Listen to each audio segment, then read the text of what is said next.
안녕하십니까. 대학 기초 소프트웨어 입문 자연 6분반 물리 왕주목 발표를 시작하겠습니다. 저희 조는 조장 박주하, 조원 김수빈, 안지은, 이종훈으로 구성되어 있습니다. 우선 발표는 첫 번째 공감, 두 번째 문제 정의하기, 세 번째 아이디어 내기, 네 번째 프로토타입, 다섯 번째 추상화, 여섯 번째 ERD, 일곱 번째 DFD, 여덟 번째 알고리즘 순으로 발표할 예정입니다. 첫 번째로 공감입니다. 저희 조에서 설정한 페르소나는 21세 남자 김학식입니다. 그의 성격은 선택에 확신이 없으며 조용하고 내성적이라고 설정하였습니다. 저희 조는 사용자 스토리를 서술형으로 풀어 작성해 보았습니다. 학식이가 배가 고파서 수업이 끝난 후 밥을 먹으러 식당에 갔습니다. 키오스크를 통해 주문을 하였고 식당 내부와 주위에는 메뉴를 대기하는 손님들로 붐볐습니다. 한참을 기다렸지만 아직 주문한 메뉴가 나오기까지 여전히 많이 남은 상태라 학식이는 결국 다음 수업에 늦지 않기 위해 식사를 포기한 채로 서둘러 강의실로 이동하여야 했습니다. 다음으로 인터뷰입니다. 저희가 설정한 문제는 식당에 왔다가 식사를 하지 못하고 돌아가는 상황을 없앨 수 있을까입니다. 인터뷰 대상자는 앞서 설정한 페르소나 김학식으로 설정했고 대상자를 선정한 이유는 저희 조에서 설정한 문제와 같은 상황을 경험해 보았기 때문입니다. 저희는 학식이에게 세 가지 질문을 했는데 제일 먼저 식당을 이용할 때 어떤 어려움을 겪었는지 물어보았습니다.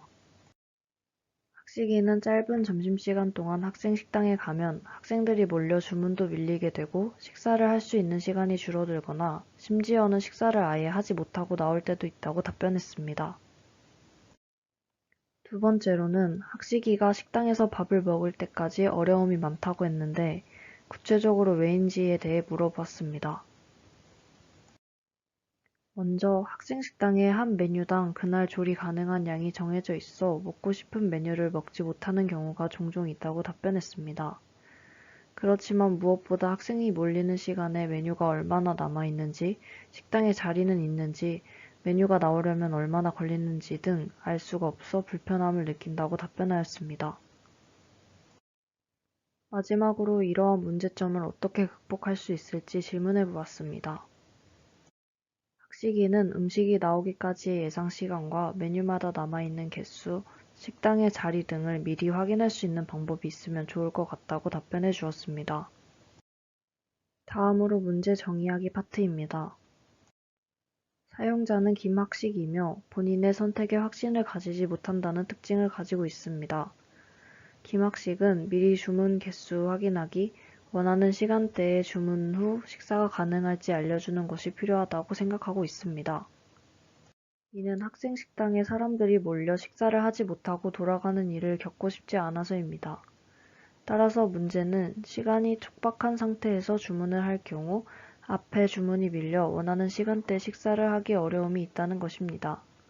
또한 주문이 얼만큼 밀려 있는지 알기 어렵다는 문제점이 있습니다. 다음으로 아이디어 내기입니다. 이번 파트에서는 스탬퍼를 보여드리도록 하겠습니다. 기존의 것을 다른 것으로 바꾼다면 키오스크를 대신해 어플로 주문하고 결제하는 방법을 생각해 볼 수 있습니다.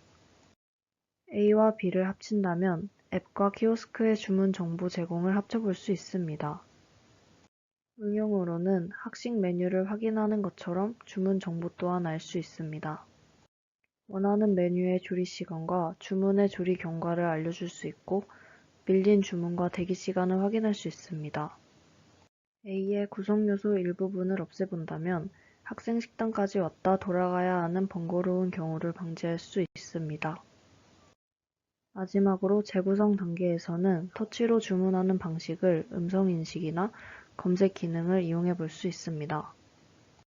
다음으로 프로토타입 파트입니다. 배고픈 학식이는 수업이 끝나고 점심을 먹으러 식당에 갑니다.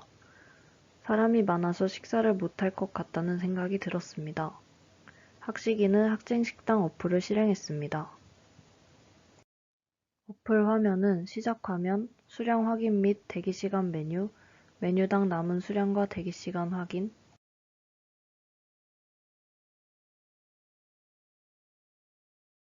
결제 화면, 조리 진행 상황 확인, 이용 완료 화면이 있습니다. 학생식당 어플은 앱을 실행하고 먹고 싶은 메뉴를 검색한 후 메뉴의 수량을 확인합니다. 수량이 남아있다면 대기 시간을 확인하고 적절하다고 생각되면 결제 화면으로 넘어가 결제를 합니다. 기다리는 동안 조리 시간을 확인하여 볼일을 보다 시간을 맞춰 음식을 받아오면 됩니다. 다음으로 추상화 단계입니다. 첫째, 학생식당 주문량을 확인합니다. 둘째, 학생식당에 갈지 가지 않을지 선택합니다. 셋째, 갈 것이라면 어떤 메뉴를 먹을지 결정합니다.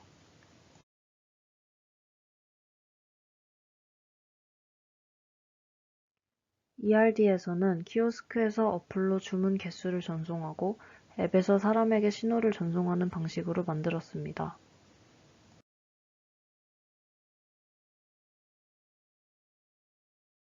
DFD에서는 사람이 앱에 주문을 하고 키오스크가 앱의 메뉴를 공유하며 주문 정보는 앱에 정보를 전달하는 형태입니다.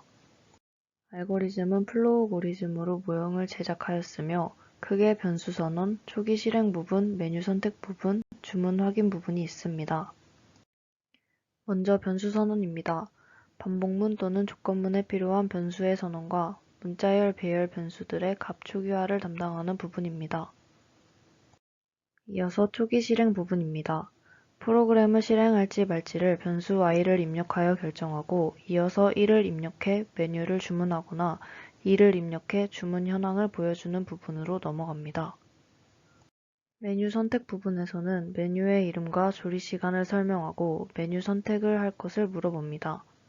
이어서 메뉴별 가격과 잔여 수량을 표시합니다. 원하는 음식의 이름을 입력하면 다음으로 넘어갑니다. 메뉴 수량 확인 부분입니다.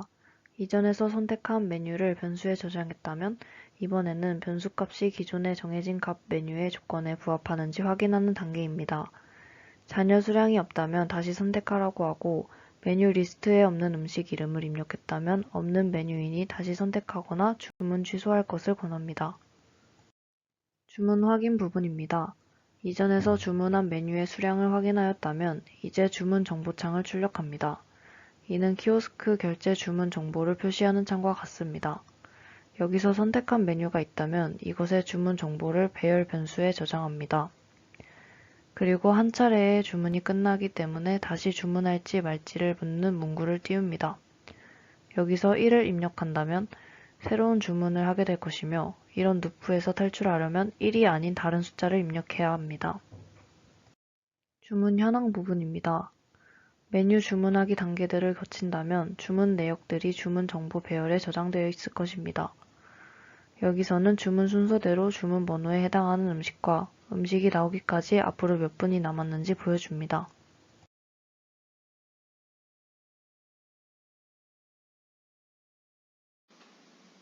프로그램 실행입니다. 시작하기 위해 Y를 입력합니다. 메뉴 선택은 1을 입력하면 되고 주문 현황은 1을 입력하면 됩니다. 1을 입력하겠습니다. 메뉴들의 조리 시간과 그리고 가격, 그리고 수량을 표시해줍니다. 라면을 선택해 보겠습니다. 주문 1번 라면으로 저장되었습니다. 다시 한 번 더 라면을 선택해 보겠습니다. 1을 입력하고